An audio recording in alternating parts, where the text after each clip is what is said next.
Le conseil urbain de la jeunesse de Kolwezi a accueilli M. Alain Akpadji, représentant du Fonds des Nations Unies pour la population, dans ses nouvelles installations. À son arrivée, M. Akpadji et sa délégation ont été reçus par le président du conseil urbain de la jeunesse, M.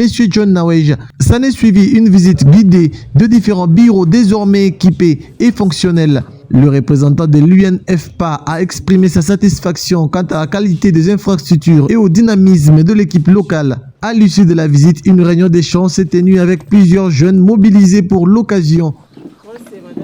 En présence des membres du comité provincial de la jeunesse, M. Alain Akpadji a précisé l'objectif de sa mission, initier un dialogue ouvert sur les priorités nationales concernant la jeunesse congolaise. 3 axes majeurs ont été structurés dans son intervention: le programme conjoint des Nations Unies pour le jeune, la révision de la politique nationale de la jeunesse, le deuxième recensement général de la population et de l'habitat. Prenant la parole, le président John Nawej a plaidé pour une prise en compte effective des besoins de la jeunesse. Il a insisté sur la nécessité d'un accompagnement technique et financier accru afin de transformer le potentiel des jeunes en levier concret de développement local. Mais je voudrais demander ici, en tant que président du conseil urbain de la jeunesse de Kolwezi, demander à votre organisation si vous pouvez nous aider, nous les jeunes de la République démocratique du Congo, à faire parvenir les messages partout, même au chef de l'État, pour dire que la jeunesse a besoin de l'accompagnement des institutions. La jeunesse est prête à accompagner les institutions, mais si ce que le président provincial a dit, le financement n'est pas permanent, je pense que tout ce que nous allons commencer à parler ici, ça sera comme un cercle vicieux. Répondant à ces préoccupations, la délégation de l'UNFPA a tenu à rassurer l'assistance. Malgré les contextes marqués par des défis sécuritaires et des crises humanitaires, l'équipe a confirmé que le recensement, projet porté par le gouvernement de la République, fera l'objet d'un suivi rigoureux. L'objectif est de réinscrire la RDC dans le cycle décennal régulier de recensement, conformément aux standards internationaux. Donc je voudrais que vous vous engagez activement dans cet exercice pour apprendre, connaître davantage c'est quoi le recensement général de la population, quels sont les avantages qu'on tire de ça pour un pays et être aussi impliqué. Par ailleurs, M. Akpadji a annoncé une mesure phare. Dès le 15 juin 2026, une plateforme digitale nationale sera ouverte pour recueillir les candidatures de jeunes issus de 25 provinces restantes.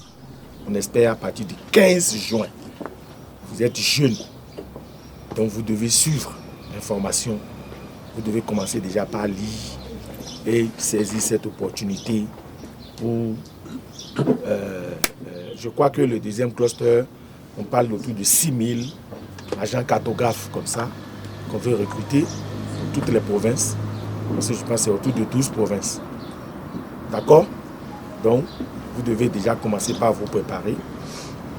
Mais vous n'êtes pas éligible pour le recrutement du cluster 1. Le président du conseil provincial de la jeunesse, Steve Kakese, a salué cette initiative inclusive. Il a également adressé ses vifs remerciements au maire Jacques Massengo Kindeli pour avoir doté la jeunesse de Kolwezi d'un espace de travail digne et stimulant favorablement à l'émergence d'idées et de projets. Parce que nous pouvons circuler partout en République démocratique du Congo. Nous avons plusieurs villes, mais trouver les jeunes dans une ville bien organisée, avec un bureau, c'est quelque chose à féliciter.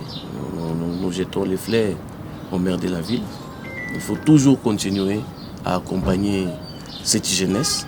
Ça va beaucoup nous aider. La rencontre s'est déroulée dans une atmosphère conviviale et constructive, marquée par 2 échanges francs avec l'UNFPA et le représentant des jeunes. On a vraiment besoin de vous, les jeunes, pour que ce recensement soit un succès.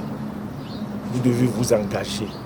Vous devez être mobilisé, vous devez être impliqué, vous devez veiller à ce que, même depuis le recrutement déjà, qu'on puisse avoir des agents qualifiés.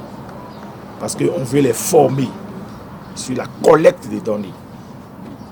Vous devez être des relais communautaires pour relayer l'information, pour que vos mamans, vos papas, il y aura des doutes. Partout où on a fait les recensements, il y a toujours des doutes, il y a des questions, de confusion avec l'identification, avec les élections, avec les étrangers et tout ça. Mais les éléments de réponse existent de façon fiable, technique et solide. Et seule la jeunesse peut nous aider à bien réussir cette opération. Le gouvernement a déjà joué sa part. Les gouverneurs provinciaux sont déjà très engagés. En clôture, M. Alak Padji a tenu à féliciter de nouveau Mademoiselle Mariam Pala Tembele, lauréate du concours interuniversitaire de la République démocratique du Congo. Il a réaffirmé l'engagement indéfectible de l'UNFPA à accompagner le jeune talent et à soutenir les initiatives portées par cette frange essentielle de la population. Cette visite marque une étape importante dans les renforcements des partenariats entre l'UNFPA, les autorités locales et les structures de jeunes de Kolwezi, avec pour ambition commune déplacer la jeunesse au cœur de politiques publiques.